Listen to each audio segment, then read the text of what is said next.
in our match history. Let's see how the standings look. In first place, it's CLG, followed by Team Dignitas and TSM in second. Sharing fourth place are Gravity and Team Liquid. TIP is in sixth, which puts Enemy in seventh. Cloud9 and Team 8 are tied for eighth, with TDK in last. Now, there was a full field of LCS big plays, but here are the 5 players who distinguished themselves in their positions. We start with Gamsu in the top lane. Oh yeah, gotta give that top lane OP to Gamsu.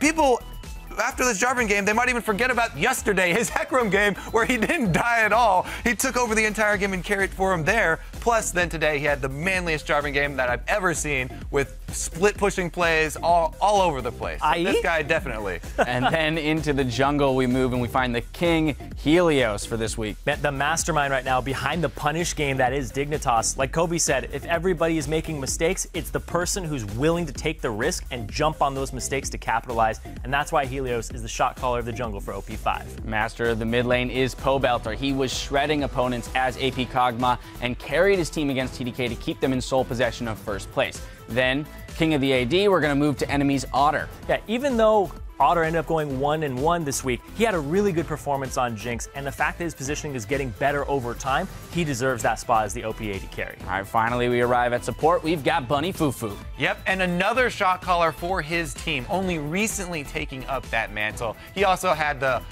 constant thresh plays that we're used to seeing from him still very evident in his gameplay. Yeah, very solid score lines for him, but the player that stood out from the pack this week was Gamsu. He had a record-setting performance this weekend with his Hecarim game and helped his team hold on to second place with a perfect 2-0 week. And his Jarvan game today can only be described as man mode. Good God, this guy jumping into fights. The game plan coming into the game, you know, they talked about it. It's like, well, how about I just kill everybody? Right, that's a better in a blink of an eye. Well, hold on, it does go beyond that because the team strategy, they set up for him. Take a Lulu in the mid lane to allow Gamsu to build his glass cannon Jarvan. This is elevating it from a solo queue strategy to actual team play. So that's the biggest thing for me is Dignitas integrating the players that they have into LCS-worthy strategies. And he's always going to have backline access with the Lulu too, giving him the whimsy. It was absolutely beautiful to watch. Yeah, really well thought out and organized, orchestrated by Team Dignitas there. Let's take a peek at what's in store next week, starting with the European and North American Challenger Series on Wednesday. Tune in to see the bright-eyed and bushy-tailed gamers,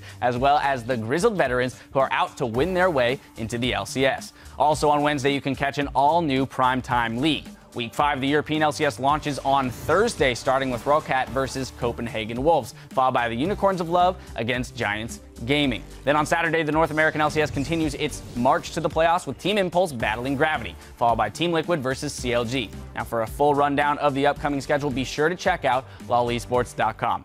Now, for myself and the entire live broadcast crew, thank you for watching, and good night.